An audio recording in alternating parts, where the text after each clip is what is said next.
La tormenta en Yakutia había borrado casi todo lo que había en el mundo aparte de blanco y un viento que mordía. La nieve se movía en capas, como si el cielo estuviera raspando la tierra, y cualquier sombra, cualquier huella, se disolvía en cuestión de minutos. En medio de esa extensión inabarcable, una niña estaba reducida a la medida de su respiración. Un hilo frío que se condensaba, se escapaba en nubes cortas y se perdía. Anya tenía 10 años. Sus manos, envueltas en guantes húmedos, ya no sentían la punta de los dedos. Su nariz ardía y se le pegaban las pestañas con hielo. Le dolía menos que el miedo, que se le había instalado en el estómago como una piedra. Había caminado y corrido, había seguido una sombra de figuras entre los árboles cuando la tormenta la sorprendió, y en algún punto había dejado de distinguir el ruido de su propia familia entre el soplo incesante. La luna y el día eran lo mismo, una blancura que anulaba los contornos. Buscó el camino de vuelta al campamento, al tractor, a la carretera que había visto al salir, pero la nieve no daba tregua. A su lado, un cuerpo caliente y pesado ejercía de refugio. Sila, el perro, la cubría con el lomo ancho y el pelaje salvaje. Era un perro grande, una mezcla de razas del norte, orejas levantadas, cola espesa, ojos oscuros como 2 carbones. Su aliento se mezclaba con el de Anya y formaba una corriente tibia en la que la niña podía apoyarse. Sila había sido su sombra desde que aprendió a dar los primeros pasos. Ahora era su manta y su centinela. El animal gruñó bajo la furia del viento. No era un gruñido agresivo, era un sonido bajo, decidido, que decía, «quédate». Luego, con una precisión que no parecía solo instinto, empujó con el hocico el regazo de Anya, la volteó con cuidado, rodeó su torso con las patas delanteras y la posicionó de tal manera que el núcleo de su calor corporal tocara la espalda de ella. Con la nariz húmeda le limpió la mejilla congelada. Anya, entre dientes, le dio las gracias como si supiera todavía las palabras que importan. El perro le cubrió la zona del cuello con su pelaje, la protegió la garganta. Allí, donde la niña no tenía abrigo, el perro ofrecía piel. A lo lejos, los árboles eran meras líneas rotas, y más allá de ellos, la tundra ascendía en vientos y trampas. Cada latido de Anya eran campanadas de alarma, tamboreaba en sus sienes y en los dedos entumecidos. Sabía, por lo que le habían enseñado en la escuela, que el frío era traicionero. Al principio duele, luego anestesia. No quería dormirse. «Si te duermes», dijo su madre una vez, «el frío te toma». Sila lo sabía. Cada vez que la niña cerraba los ojos más de la cuenta, el perro la despertaba con un empujón, un lamido, una pata que la empujaba. Nunca perdía la vigilancia. La tormenta intensificó su fiera durante la tarde. Las horas se alargaban sin sol. El viento arrastró los sonidos y los rehuyó. Cualquier grito humano se desvanecía en la inmensidad helada. Pero los perros tienen un sentido distinto de la noche. Sila olfateó el aire, tensó el cuello, olió la pista de algo que los humanos no detectaban o no podían ver. Se levantó, sacudió la nieve que le cubría la espalda y con un impulso tiró de Anya hacia adelante. No se separó de ella, la aló con su fuerza y con un propósito que era más que salvación. Era memoria. En mitad de la ventisca, el perro hizo una cosa improbable, se internó solo. Se anticipó al peligro y su decisión fue una pregunta que exigía respuesta. Se fue a través del velo blanco y volvía con el hocico manchado de nieve, la lengua en el aire. Algunas veces desaparecía entre los abedules para reaparecer con algo en la boca, un trozo de corteza, una rama fina, hasta piedras que golpeaban con un ruido seco y hueco contra la nieve. Anya, casi sin fuerzas, siguió su estela. A ratos creía ver estructuras rotas, un cartel, las marcas de una carreta, un cerro de nieve que ocultaba algo como una sombra.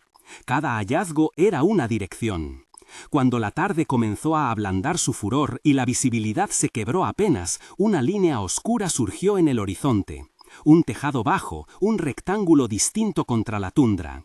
El perro, al olerlo, ladró como quien convoca una promesa. Había una casa, una cabaña solitaria, y su chimenea aún lanzaba un hilo de humo que se perdía en el cielo helado. El alivio no borró la cautela, tampoco la esperanza era completa. Pero en ese momento, con la nieve pegada en cejas y pestañas, con las manos ya sin tacto, Anya supo que si llegaban hasta allí sería un milagro de amigos y pelaje. Sila se adelantó, tanteó la puerta con el hocico y arañó una vez. El sonido fue apenas una nota en la tormenta, pero la cabaña respondió. Una vez en la madera, la respiración de la vida humana resonó desde adentro. Algo o alguien se movió. Un golpe seco y la vieja madera chirrió. La luz amarilla de una lámpara se filtró por la rendija. Alguien abrió. Era un hombre delgado, de barba crecida, con los ojos color de hielo que no hacía falta adivinar si eran amables o desconfiados. Llevaba ropas gruesas, un abrigo de piel salpicado de brillo blanco y una expresión que alternaba entre la sorpresa y la vieja costumbre de ver cosas extrañas en la taiga. Se llamaba Stepan. Había vivido solo en esa cabaña durante años. Ex guardabosques, veterano de otras tormentas de la vida, experto en no atender más de lo indispensable.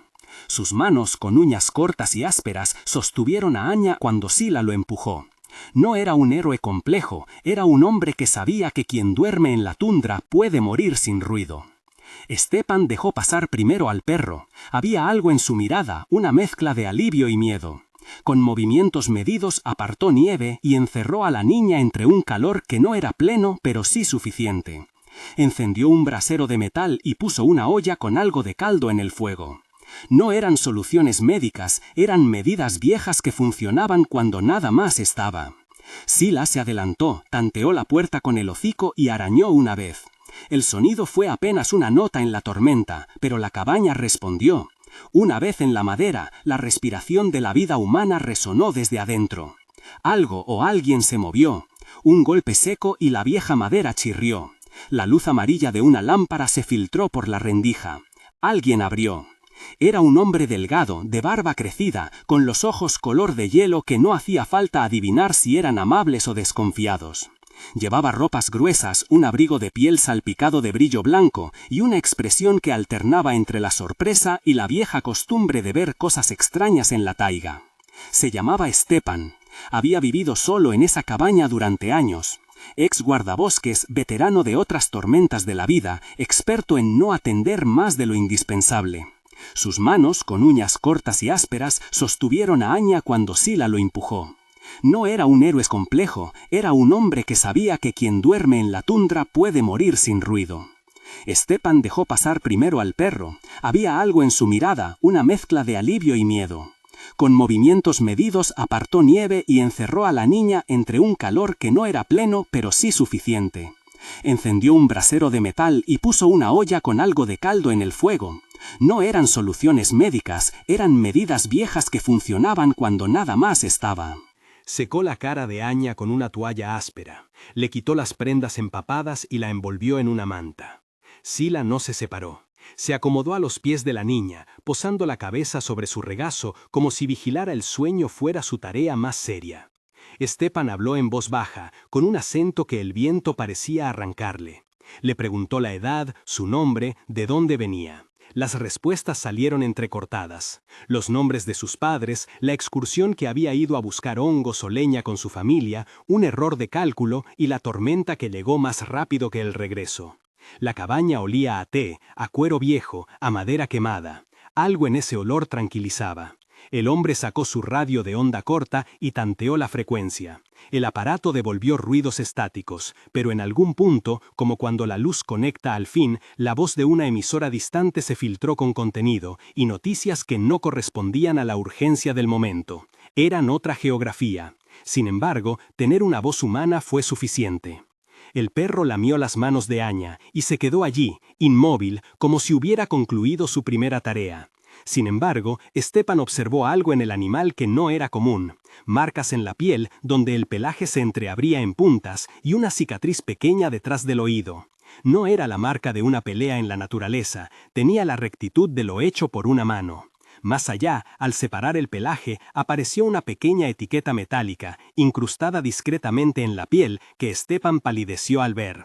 Era un marcador que solo se calibraba en clínicas o en manos de gente que tatuaba a sus animales para controlarlos. Su experiencia le decía que aquello no era casualidad. Esa noche, mientras la tormenta golpeaba como si cada ráfaga trajera su propia intención de destruir, Anya durmió entre intervalos. Sila vigilaría hasta el amanecer y si hacía falta más. Stepan cuidaba el fuego y escuchaba el latido de la pequeña respiración.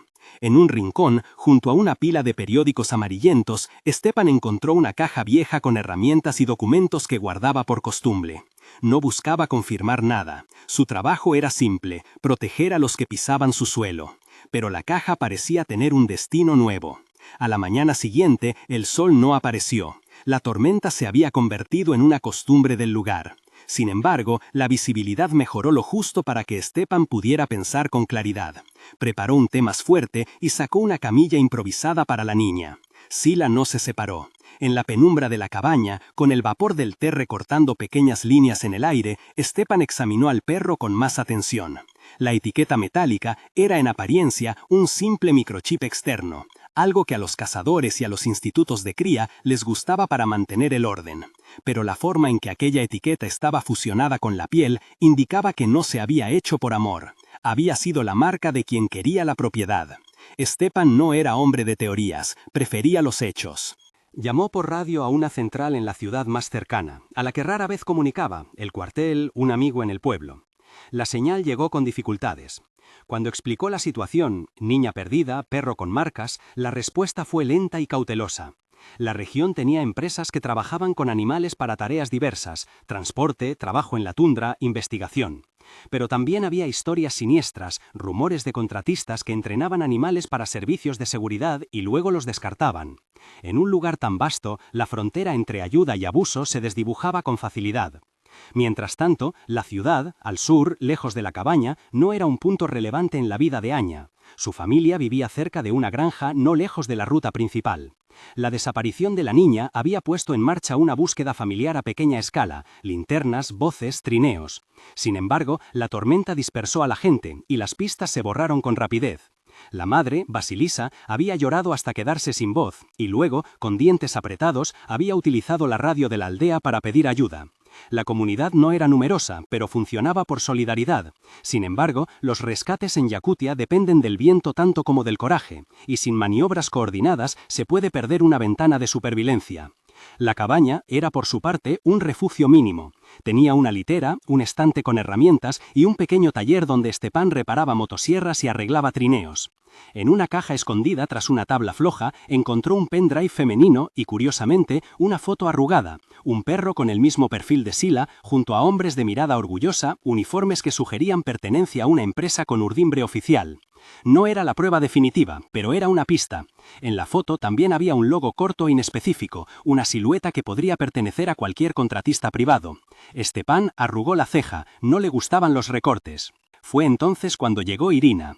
Irina Petrovna no era una local, era periodista. Se movía con una lógica distinta, la de quien busca la raíz de las cosas. Había llegado a la región por otras historias, por fauna, por rastros de contrabandistas que operaban en zonas remotas. Al enterarse, por la radio de un conocido, de la niña perdida y de la mención de un perro con marcas, tomó la decisión de desviarse. Con ella traía una mochila pesada, una cámara, baterías, una libreta y la idea de que a veces las pequeñas historias eran las que desvelaban asuntos mayores. Irina apareció en la cabaña a mediodía, con la nieve al tobillo y un carácter rápido como el corte de una foto. No hizo grandes preguntas al principio, observó, apuntó, tomó imágenes desde la rendija de la puerta, hizo fotos a la etiqueta del perro con una distancia respetuosa. Su respiración no perdía ritmo. Era delgada, con una gorra que le tapaba el pelo y la mirada ancha de quien ha pasado por cosas peores y no por ello ha dejado de buscar justicia. Se presentaron. Stepan fue directo y no ocultó la caja con el pendrive. Irina pidió verlo. Con cuidado lo conectó a su ordenador portátil, una pieza vieja, resistente, que protegía con funda de goma, y comenzó a revisar. Los archivos no eran muchos: fotos, fechas, registros de vacunación y algunas hojas de cálculo con nombres que parecían códigos. Allí, en la carpeta de fotos, aparecía aquel retrato del perro con hombres y uniformes, y en otra carpeta un documento encriptado que mencionaba contratos con un proveedor de seguridad para instalaciones aisladas, la palabra adiestramiento y una línea que sugería que algunos ejemplares habían sido descartados tras perder su valor operacional. Irina, que conocía la jerga, frunció el ceño. No era extraño que una empresa que operara allí adiestrara animales. Lo que le pareció oscuro fue la despedida de algunos ejemplares y la forma imprecisa en que se registraba el final de su uso. Por experiencia, supo que donde había eufemismos había abuso. No sacó conclusiones delante de Stepan, los datos sonaban frágiles en voz alta, pero le gustó el olor de una historia que podía desenredar una red más grande. Fue en ese momento cuando Sila mostró una reacción que nadie esperaba. Se incorporó y comenzó a observar fijamente la ventana. De repente se tensó y con un gesto seco corrió hacia la puerta de entrada. Salió a la nieve y rabiosamente olfateó, trazando círculos, ladrando con una urgencia que no era solo protector. Irina encendió la cámara y siguió, con manos que no temblaron. Sila no se movía en falso, estaba marcando una dirección. Con una precisión militar se lanzó hacia el sur entre los abedules y regresó con la nariz empapada de algo, la huella de un vehículo. Había marcas de neumáticos en la nieve, recientes y profundas, que partían de la carretera hacia un sendero oculto entre las colinas heladas. No eran pistas de un auto viejo de granja, eran huellas más anchas, industriales. Stepan miró por la ventana, observó la dirección por la que el perro había ido y retrocedió un paso. Conocía cada ruido de la taiga. Aquellas huellas no eran de patrullas oficiales, algo se movía por la región que no venía a ayudar. Esa misma tarde, mientras cuidaban de Anya y el animal dormía con la cabeza sobre las rodillas de la niña, Irina conectó su teléfono a una señal satelital y envió una copia cifrada de los archivos a un contacto en la ciudad. Era un gesto calculado, no confiaría solo en la radio. El archivo llevaba la foto del perro, la etiqueta y la hoja con los nombres en clave.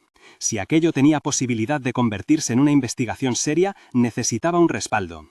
La periodista miró a Stepan y a la niña. Había ternura en la escena, y también un propósito que le ardía en el estómago.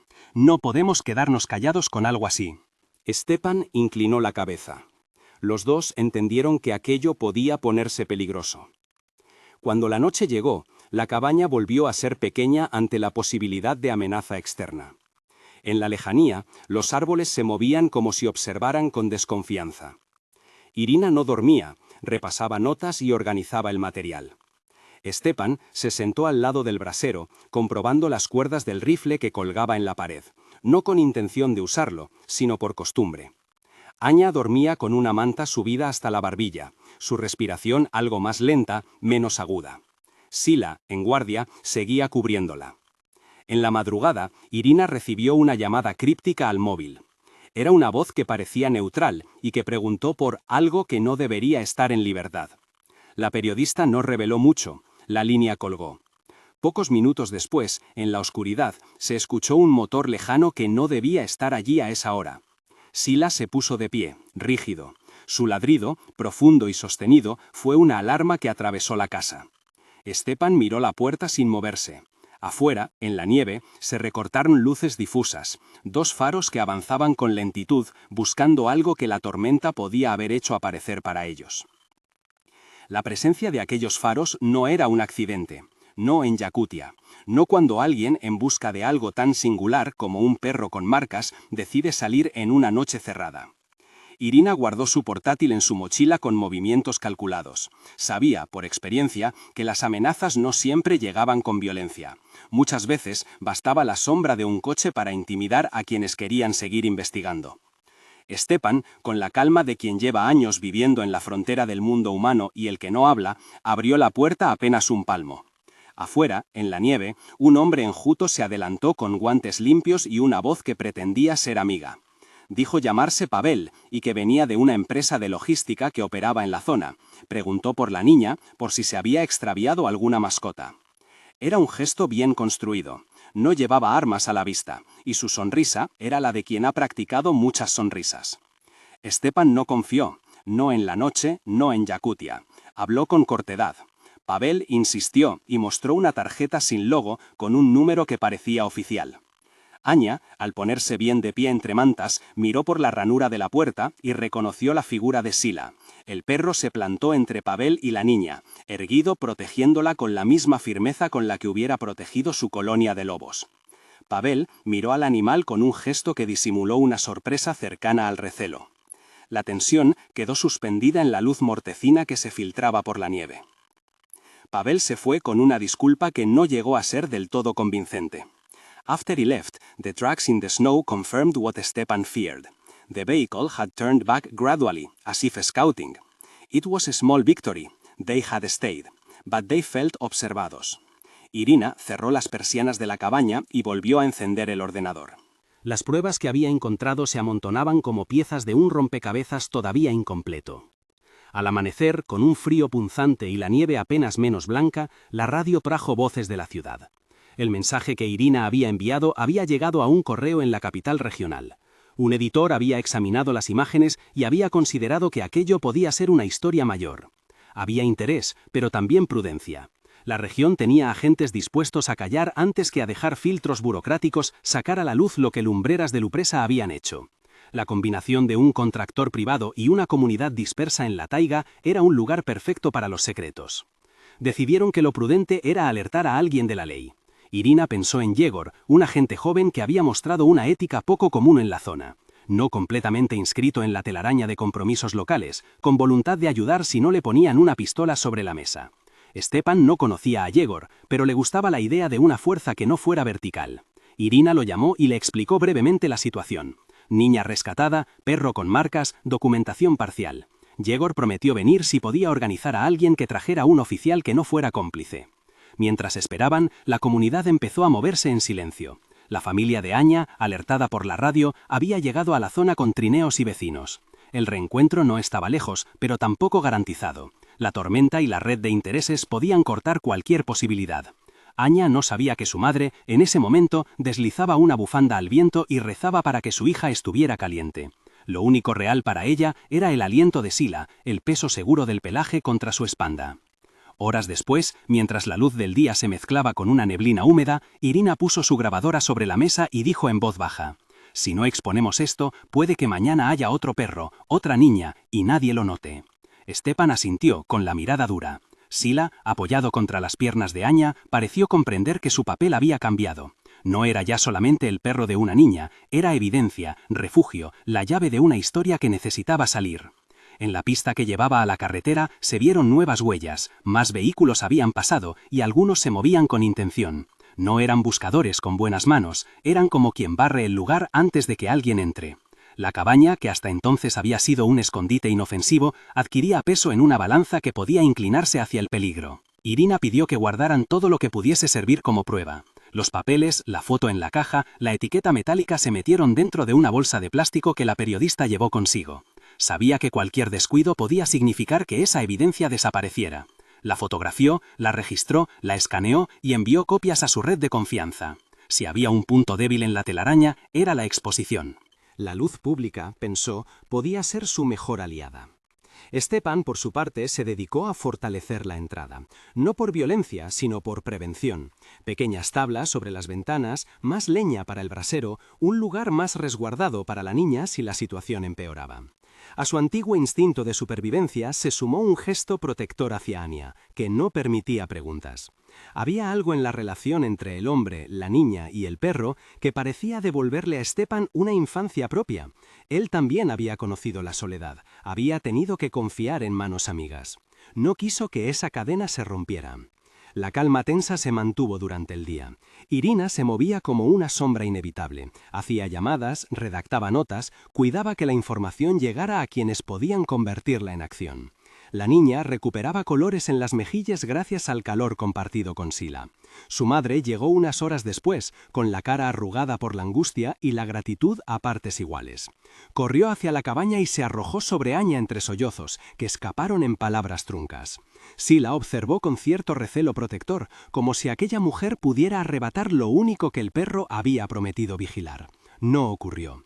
La madre la abrazó y no se separó, y el perro, con resignación, se dejó acariciar por la mujer que había gritado su nombre. La reunión familiar, sin embargo, no era sinónimo de cierre. La evidencia que Irina había obtenido ya circulaba, como un rumor que no podía ser domesticado. Una copia segura había llegado a una oficina en la capital, a manos de un periodista que sabía exactamente cómo empujar el tema a un editor, y, en el mejor de los casos, a la justicia. Era una cadena de acciones que podía tomar tiempo, pero el primer eslabón ya estaba puesto. En la tarde, la paz parecía consolidarse, pero al caer la noche, cuando las sombras volvían a alargarse, una pareja de coches sin distintivos recorrió el camino que llevaba hacia la cabaña. Las luces, esta vez, no se ocultaron. Iban en línea, como quien marca un cerco. Irina lo vio desde la ventana y sintió el vello erizarse en la nuca. No era la primera vez que se encontraba frente a la intimidación. Había aprendido a medir la cobardía de los otros por la manera en que ocultaban su intención detrás de la formalidad. Estos coches no ocultaban nada. Avanzaban con seguridad, preguntando por la propietaria de aquella casa y por si allí había un animal de interés. Sila, cuando escuchó los coches acercarse, se plantó firme y comenzó a ladrar sin descanso. Su ladrido parecía construir una muralla.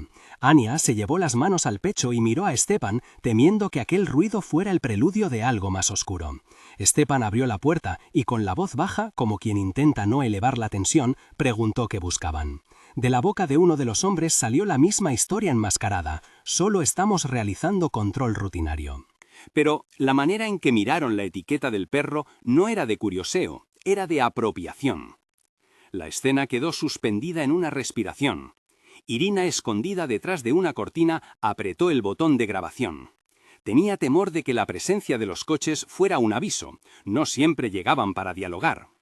Aquel momento fue una prueba que puso en evidencia lo que ya se temía. Sila no era solo un perro de familia, era algo que otros codiciaban por motivos que debían esclarecerse. Stepan no dejó entrar a los hombres, alegó hospitalidad y protección para una niña que había pasado una noche al borde de morir. Los hombres se fueron con promesas vagas e imprecisas de volver con papeles. En la nieve sus huellas se alejaron. La cabaña quedó como una pequeña isla, expuesta a la inmensa llanura. La policía, el día anterior, tardaría en llegar ahora. La diferencia entre la ley y la sombra se empieza a medir en horas. Esa noche, cuando la tormenta se calmó lo suficiente para que los sonidos se diferenciaran, Irina se acercó a Anya y le habló en voz baja. Le contó que su perro había sido un héroe y que su coraje era digno de un libro. La niña le acarició la oreja a Sila, que aceptaba las caricias con una paciencia que no necesitaba palabras. Irina en su cuaderno escribió: «Perro que salva a niña, marca de propiedad, contratista en sombra». Las palabras no bastaban, pero eran el primer acto de nombrar. Afuera, en la nieve, las huellas de los coches habían dejado algo más que marcas, habían sembrado una duda. ¿Quién vigilaba a quién? ¿Qué clase de empresa entrenaba perros y qué hacía con los que ya no le servían? Irina lo sabía, demasiadas preguntas sin respuesta podían incendiar la región. Pero también sabía que el silencio era la mejor aliada de aquellos que ejercían prácticas oscuras. En la cabaña, el amanecer rompió con un frío nuevo. Los testigos del día estaban despiertos y alertas. Nadie hablaba de heroísmos, solo de acciones concretas. Proteger la evidencia, mantener a salvo a la niña y encontrar a alguien con autoridad que no estuviera comprometido con los intereses corporativos. Irina tenía un plan: filtrar parte del material a un medio nacional de confianza y buscar amparo legal para impedir que cualquier parte reclamara al animal sin orden judicial. Stepan, por su lado, insistía en una medida práctica: mantener a la cabaña como bastión hasta que Yegor llegara con la fuerza suficiente para hacer una verificación civil. No sabían que la sombra era más tenaz. Aquella misma mañana, un sobre anónimo apareció empujado contra la madera de la puerta. Dentro, una foto recortada, Sila, en otra temporada, de perfil, con la misma etiqueta y rodeado de hombres en un lugar que parecía un campo de entrenamiento. En la esquina de la foto, con una tinta negra, alguien había escrito: «No te acerques más». La amenaza nunca había sido tan explícita. Stepan miró la imagen y luego la forró en un cajón. Irina la fotografió, como si la amenaza fuera parte del expediente. La familia de Anya se armó de fuerzas para decidir qué hacer: llevar a la niña a la ciudad y buscar custodia temporal, o quedarse y resistir. El reloj marcó el mediodía, cuando un sonido de motor se recortó por la colina. Un vehículo oficial que traía a Yegor, el agente joven. Venía con 2 hombres más, rostros curtidos que no parecían dispuestos a ser cómplices. Traían papeles y credenciales en regla. Sus botas crujieron en la nieve y sus miradas consultaron a todos con prudencia. Yegor observó la escena y no tardó en preguntar por la evidencia. Irina le entregó una copia digital. Yegor concentró la mirada en la etiqueta y en la foto. Con una dicción pausada, dijo que aquello parecía un caso que requería investigación formal. No prometió un triunfo inmediato, pero su presencia representaba algo que hasta ahora había faltado en la cabaña: la posibilidad de que la ley funcionara cuando no tenía manos manchadas. Anya, que veía en el rostro de los adultos una mezcla de fatiga y esperanza, sintió que el mundo podía, tal vez, enderezarse. Y sin embargo, mientras los hombres discutían los pasos a seguir, Sila no se apartó de la puerta, olía la nieve con insistencia, y se mantenía. El día se zaró con planes. Yegor concertaría una pesquisa discreta para no alertar a los posibles cómplices de quien presuntamente reclamaba al animal. Irina redactaría un reportaje que sería publicado apenas se confirmaran datos. Stepan se comprometió a custodiar la cabaña hasta que la investigación ganase cuerpo. La familia de Anya decidió llevar a la niña a la ciudad provisionalmente, pero no querían abandonar a Sila. Nadie, sin embargo, se atrevía a decir que la calma era real. A medianoche, cuando el viento volvía a erizar los cabellos, un ruido distinto se oyó en la distancia. Motores compactos, rápidos, había movimiento. Los faros se dibujaron en la lejanía. Los hombres que habían ido a la cabaña se miraron con gravedad. Ninguno tenía intenciones de suponer que aquello sería un procedimiento administrativo. Lo que vendría era más complejo, pruebas que requerían resguardo, voces que se esconderían tras abogados y decisiones que no solo afectarían a una niña y a su perro, sino a una región que no pedía ser escenario de secretos industriales. Sila, con un gruñido bajo, marcó el comienzo de otra jornada. No sabía lo que sería la justicia, no le interesaba, él hacía lo que sabían los perros, cuidar. Y cuando los primeros vehículos se acercaron sin pedir permiso, la cabaña se preparó para lo que pudiera venir, con la certeza de que la verdad, una vez que empezaba a brillar, no se apagaba tan fácilmente. Si te emociona esta historia y quieres acompañar la búsqueda de la verdad y de estos heroicos animales, suscríbete y no te pierdas lo que vendrá. El alba no fue clemencia, fue una luz fría que reveló huellas nuevas alrededor de la cabaña. Gente se movía en círculos, y voces se acercaron desde la carretera. Un coche negro se detuvo con brusquedad, y de él bajaron dos hombres que no llevaban insignias.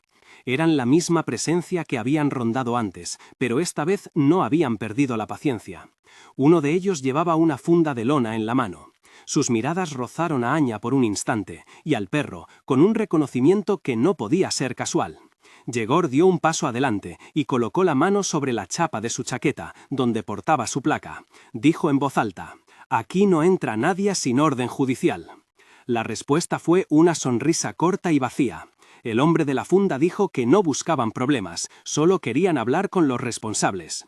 A su lado, el otro hombre apoyó la funda contra la nieve y la abrió apenas 1 centímetro, para enseñar, con silenciosa teatralidad, una cadena y un bozal. El gesto fue una amenaza en sí mismo. Querían demostrar que podían llevarse al perro sin resistencia prolongada. Stepan entendió la intención. No venían a dialogar, venían a apropiarse. El corazón le dio un salto de antigua ira, la que tras décadas no desaparece. Pero también conocía las reglas. Confrontar puede costar caro. Se limitó a respirar hondo y a mirar a Yegor. El agente, joven pero decidido, se mantuvo firme. Detrás de él, Irina, con la cámara en la mano, grababa cada movimiento, cada palabra. La tensión se espesó.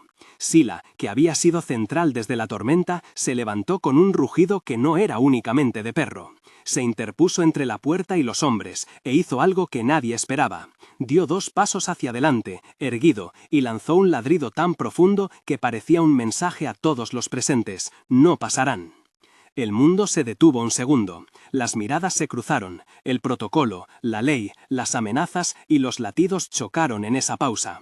Entonces decidió alguien. La historia ya no era solo de la cabaña, era de todos los que la habían visto, y estaban dispuestos a sostenerla con la vista, con la palabra, con la prueba. Y en ese instante, cuando la contienda parecía abocada a romperse por la fuerza, un ruido más abajo en la llanura anunció la llegada de algo más grande, un convoy de vehículos que se dirigía hacia allí con intención clara. No todos los que llegaron tenían el mismo motivo. Algunos venían a ayudar, otros a recuperar lo que creían que les pertenecía. Entre ellos, la sombra de una empresa que prefería operar sin testigos. El convoy que se acercó a la cabaña no llegó por casualidad. Lo hizo decidido, con la precisión de quien cree tener la ley de su lado, o al menos la impunidad de la costumbre. Los hombres bajaron de los vehículos como si el frío no les tocara la piel, con ropas limpias y voces preparadas para la negociación. Uno de ellos, el que parecía llevar la palabra, habló con frialdad calculada. Pidió ver la documentación del perro, insinuó que la etiqueta metálica, esa pequeña pieza que había provocado tanto miedo, era propiedad de una entidad que tenía derecho a reclamarlo. No dijo el nombre, no era necesario. Las miradas de aquellos hombres decían por sí mismas quién sostenía los hilos. Yegor no cedió. Mostró credencial, habló con calma, solicitó la orden judicial que, según la ley, cualquier retención o traslado de un animal con posible estatus de evidencia debía acompañar. El hombre de la funda sonrió con suficiencia y replicó con evasivas. Stepan, con la dureza de los años, dejó claro que aquella casa solo se abriría con papeles en regla. Irina registró todo en su cámara. Sus dedos permanecían firmes porque sabía que la imagen podía ser la diferencia entre una historia y un encubrimiento. El primero en mover ficha no fue un abogado ni un juez, sino Sila. El perro, que había sido la evidencia viviente desde la tormenta, se plantó entre la puerta y los hombres como si la madera y la niebla fueran un trono que defender. Sus ojos no buscaban pelea, buscaban ganar tiempo, y en ese tiempo la verdad empezaría a filtrarse. Los hombres retrocedieron un paso, y por un instante pareció que el enfrentamiento sería solo de palabras. Entonces, un ruido seco resonó en la lejanía, un motor que no pertenecía a la caravana ni a los vehículos de los hombres. Venía de la carretera y se acercaba con más velocidad de la adecuada para un lugar donde la prudencia manda. Los que habían rodeado la cabaña miraron al sur, y la mezcla de luces que apareció en la llanura no fue un alivio. Eran más coches, más rostros. Algunos traían chalecos con siglas semilegítimas, otros tenían placas que no dejaban ver su origen. Era, en suma, un segundo cerco. Irina supo en ese instante que la historia había cambiado de escala. Ya no se trataba solo de proteger a una niña y a su perro, se trataba de resistir a una pieza de maquinaria que, habituada a operar en el silencio, ahora exponía las costuras. Encendió su teléfono y, con manos que no buscaban esconder nada, activó una transmisión cifrada hacia la red de noticias que esperaba su material. Necesitaba que la luz pública llegara antes de que la fuerza bruta se impusiera. Yegor, por su parte, llamó por radio al cuartel con voz tensa. Era un pedido de respaldo más que de autoridad. Necesitaban la presencia de un fiscal o un juez de guardia que autorizara una intervención legal sin concesiones. Había que impedir que se llevaran a Sila con la excusa de un trámite. En la tundra, el tiempo era una variable que ayudaba a quien se movía deprisa, pero la prensa podía también funcionar como otra clase de acelerante. Los hombres de la caravana insistieron en que la situación se resolviera con rapidez. Uno de ellos, en el acto de demostrar una postura más agresiva, acercó la funda con la cadena que antes había mostrado como símbolo de poder. Sila reaccionó de inmediato. Un ladrido potente, un movimiento de avance que reventó la tensión en el aire. En el gesto se notó lo que había movido al perro desde el principio. No era la propiedad legal, sino la protección de lo que consideraba su familia. En medio del forcejeo verbal, uno de los vehículos de la caravana tuvo la puerta entreabierta. No fue un descuido, fue un acto calculado. De la lona interior, desentonando con la pulcritud de los trajes, sobresalió algo que se pareció más a un equipo de maniobra que a un paquete para transporte. Irina, con el lente apuntando y la transmisión en directo, lo enfocó. Sus manos no ocultaron el temblor propio de quien veía la evidencia de una estrategia. No buscaban reclamar legalmente al perro, buscaban neutralizarlo para llevárselo sin ruido. Entonces sucedió algo que nadie preveía. Sila se lanzó hacia la rueda del primer vehículo, se deslizó con la nieve como si supiera cada raíz y cada surco, y en un movimiento ágil mordió la lona, tirando lo suficiente para dejar al descubierto un maletín con documentos. No era la intención de causar daño al vehículo, era una acción de distracción que permitió que Añas se cogiera del brazo de su madre y quedara detrás de Stepan, y que en la confusión Yegor se acercara con decisión. El maletín se abrió al golpe y los papeles volaron como hojas que cuentan una historia. En el suelo, entre la nieve, eran un revuelto que al atrapar la luz mostraba facturas, certificados y órdenes de compra. Entre ellos, un listado con nombres, códigos y destinos. Una hoja que certificaba la adquisición de ejemplares con la etiqueta que ahora pendía de la piel de Sila. Un documento que hablaba de reposición y decomiso, con un lenguaje frío que ocultaba realidades crueles. Los hombres se movieron con rabia, recuperaron lo que pudieron, pero la cámara ya había captado todo. Irina aceleró su transmisión en directo con la claridad que otorgan años de trabajo.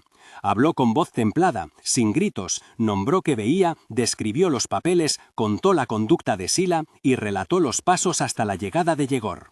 En la señal, los espectadores se multiplicaron. La ciudad, la red nacional, activistas de protección animal comenzaron a compartir la imagen como si fuera un llamado. La luz pública que llegó en minutos hizo de barrera. Llevarse al perro sin una orden y a la vista de todos ahora implicaba costo reputacional y legal. Fue tanta la presión mediática que algunos de los hombres se marcharon, no por nobleza, sino porque el riesgo había crecido más de lo que estaban dispuestos a tolerar. Aquellos que permanecieron discutieron entre ellos, y en la tensión la arrogancia dio paso a la cautela.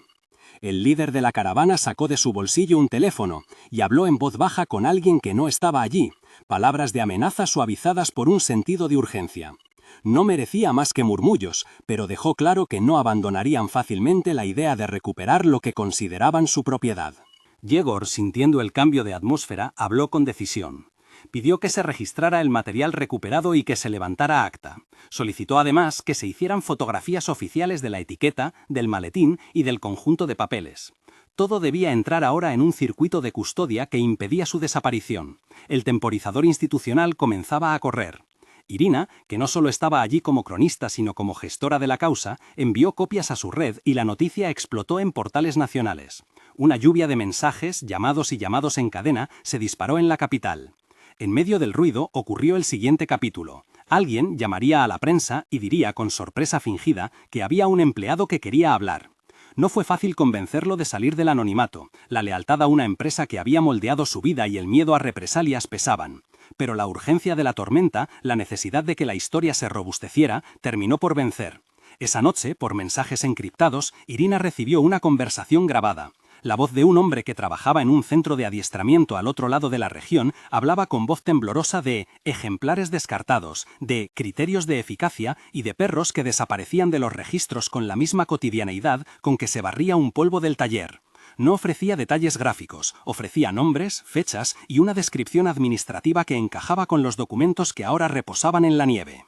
Lo que vino después fue una mezcla de procesos rápidos y resistentes. En la ciudad, el medio que recibió la transmisión de Irina montó un expediente con el material y contactó a la fiscalía de turno. La reacción fue más lenta de lo que la rabia pediría, pero más rápida de lo que la calma institucional solía ser.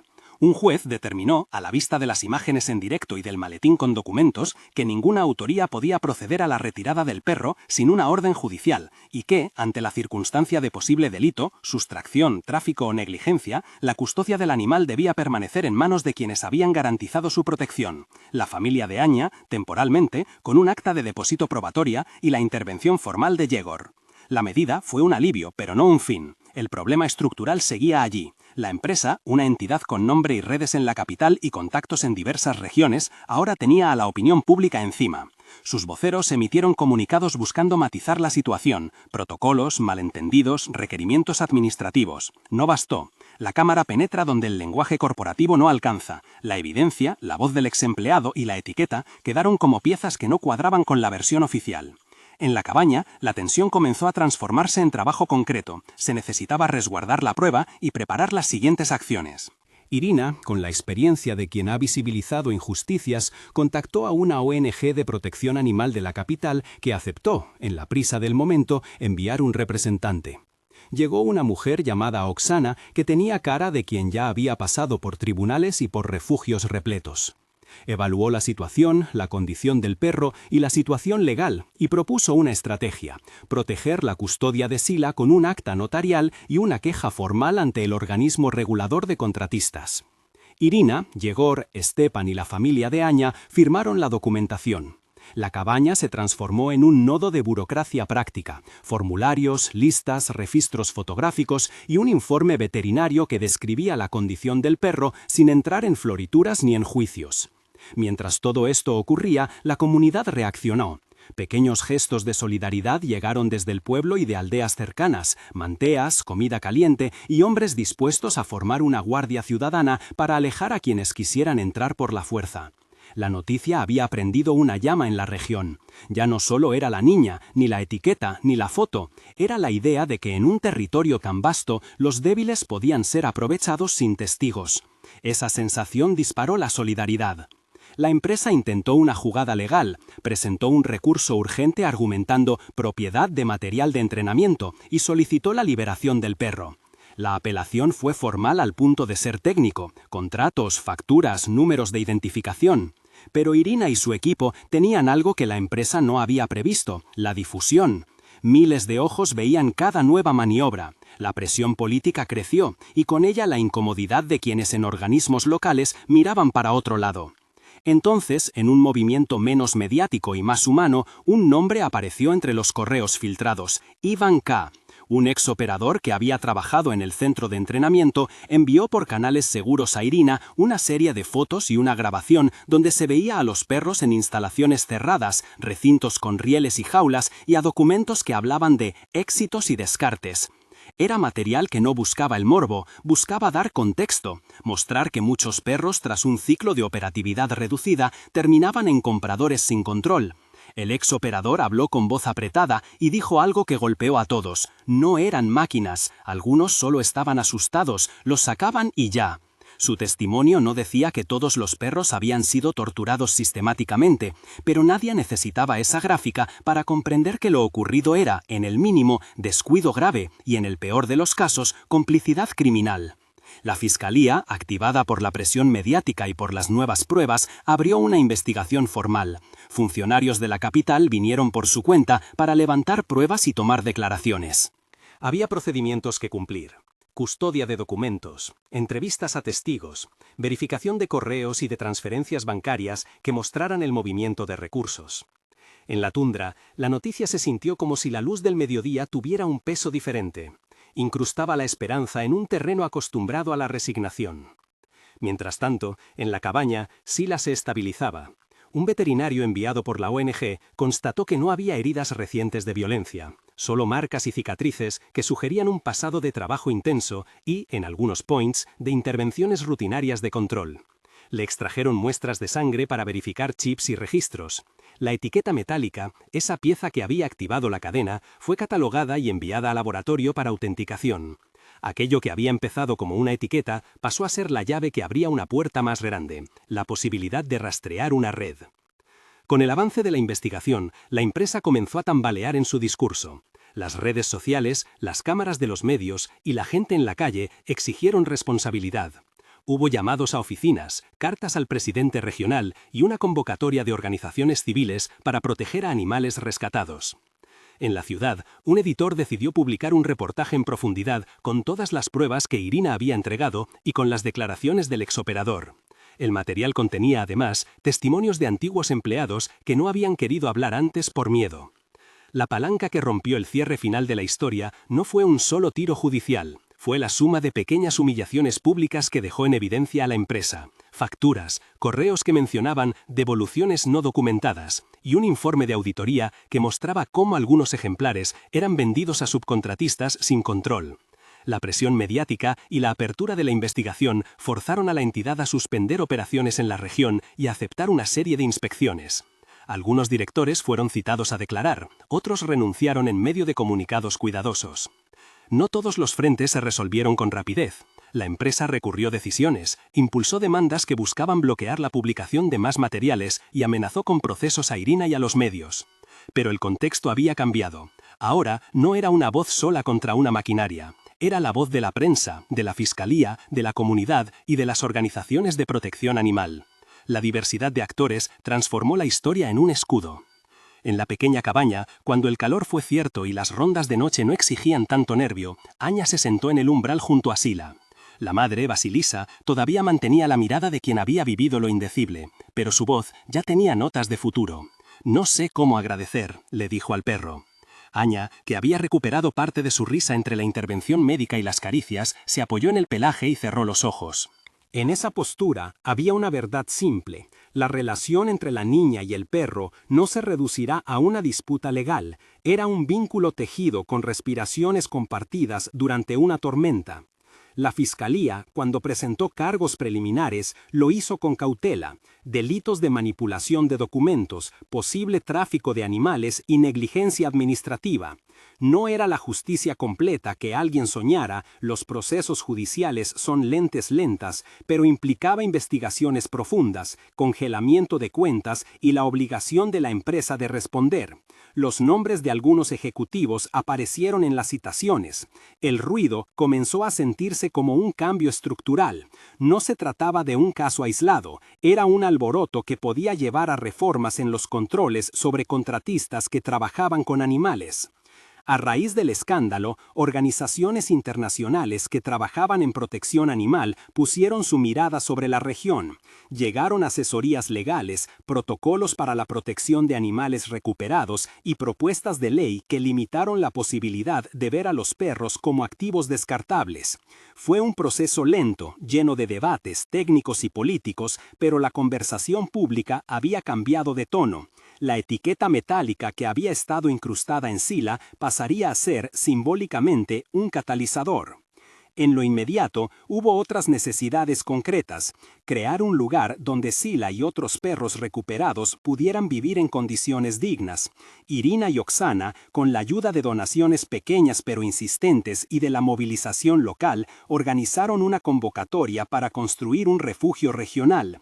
No sería un palacio ni un montaje mediático, sería un techo con cuidados veterinarios, un equipo de voluntarios y un programa de rehabilitación para animales acostumbrados al trabajo forzado.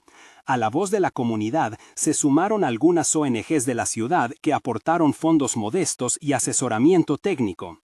El refugio, bautizado por la gente como Casa del Abrigo, creció con lentitud pero con firmeza. En su inauguración simbólica no hubo grandes cortes de cinta ni discursos grandilocuentes. Hubo manos cubriendo la tierra alrededor de un poste que marcaría el terreno, un cartel hecho por niños del pueblo y en el centro Sila con Aña a su lado. La imagen fue tomada por cientos de cámaras y publicada en redes. La niña que había estado perdida y el perro que la había salvado miraban el horizonte. No era un final, sino una señal de que la comunidad había decidido asumir una responsabilidad compartida. La investigación siguió su curso. Hubo audiencias, testigos y peritajes. La empresa respondió con defensas técnicas, contratos en regla, subcontratistas autorizados, autorización administrativa previa. La fiscalía insistió en que la prueba documental y testimonios apuntaban a prácticas de mercado que cruzaban con delitos. Algunos gerentes se vieron forzados a declarar, otros buscaron acuerdos con autoridades regulatorias. En las oficinas de la capital se impusieron medidas cautelares y la entidad perdió por un tiempo la licencia de operar en ciertas áreas. No fue una victoria total, el poder de las corporaciones es lento de desmantelar, pero el caso de Sila se convirtió en antecedente y en ejemplo de cooperación entre sociedad civil y prensa. En los meses siguientes, la vida para los protagonistas cambió de forma superficial y de fondo. Aña volvió a la escuela y retomó los juegos que la tundra había interrumpido.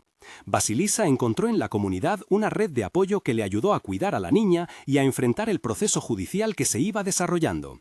Stepan regresó a su rutina de reparaciones, aunque ya no era el mismo hombre que miraba la taiga sin pertenecer a nadie. Había una nueva relación con su entorno y una ternura que no se disimulaba. Irina siguió su trabajo de reportera con pedidos, amenazas y reconocimientos. Supo que su papel había sido decisivo para visibilizar la historia, pero que la responsabilidad de la verdad no la dejaba festejar. Jedor, el agente joven, fue citado por su integridad y en la región se convirtió en un ejemplo de que la ley puede inclinarse hacia la protección cuando hay voluntad. Sila, por su parte, no tuvo que volver a la compañía que decía ser su propietaria.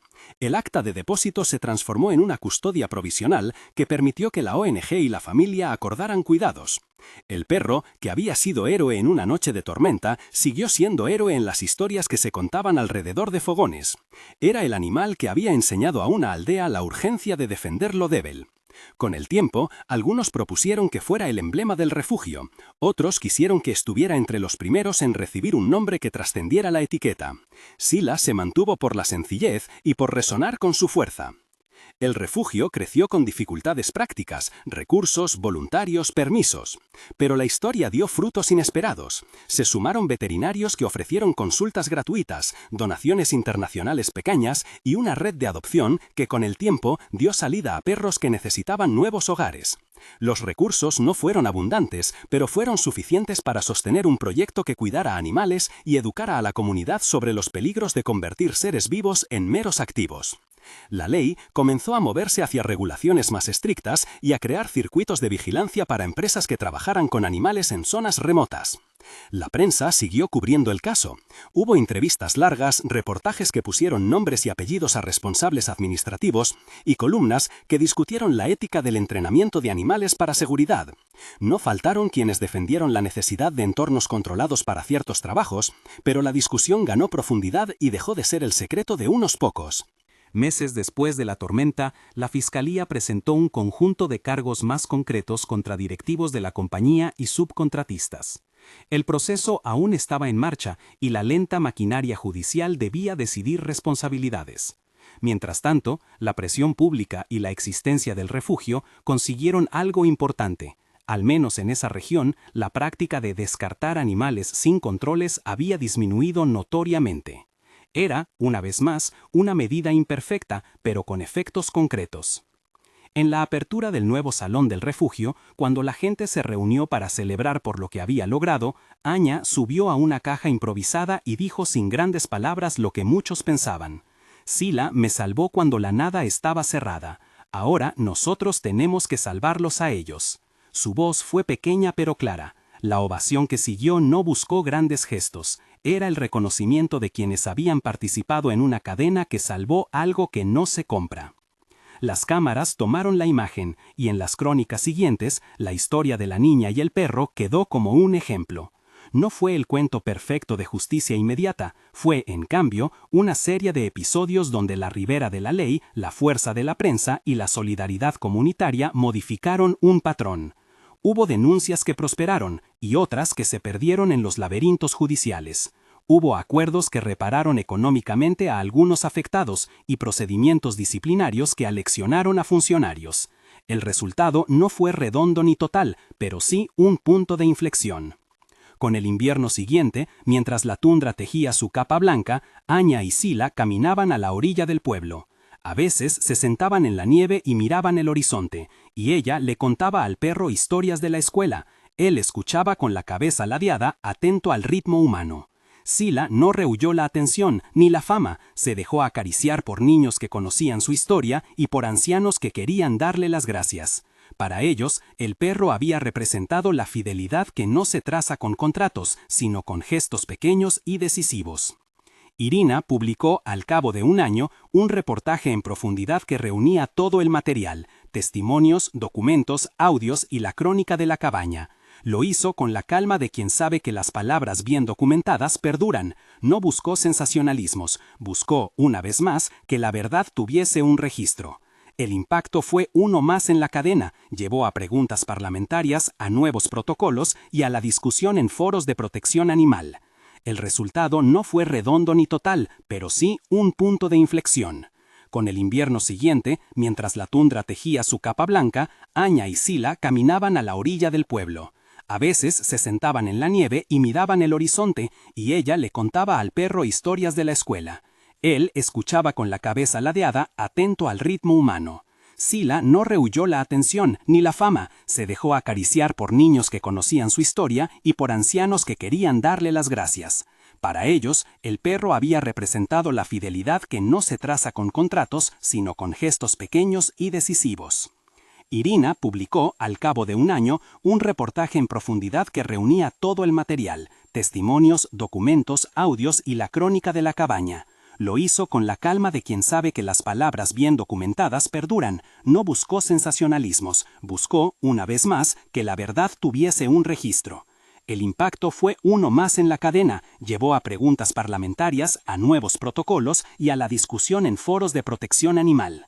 El refugio siguió creciendo y, con esfuerzo, logró que algunos perros recuperados fueron adoptados en hogares donde se les ofrecía cariño y trabajo no forzado.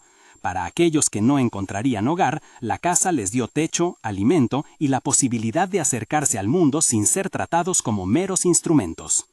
En la región, la práctica de controles y registros ganó seriedad y, al menos por un tiempo, la etiqueta metálica que había sido sinónimo de propiedad pasó a formar parte de un expediente que recordaba la necesidad de transparencia. Cuando el juicio principal llegó a audiencias públicas, la ciudad se llenó de movimientos civiles. No todos los procesos terminaron como los demandantes hubieran querido, la ley es lenta y las complejidades más grandes que el deseo de reparación inmediata. Aún así, Hubo sentencias administrativas contra la empresa, sanciones y multas, y la promesa de reformas en la regulación de contratistas. Para muchas familias y para los animales rescatados, la justicia tomó la forma del acompañamiento institucional que antes no existía. La historia, con el paso del tiempo, dejó de ser solo un expediente para convertirse en una lección.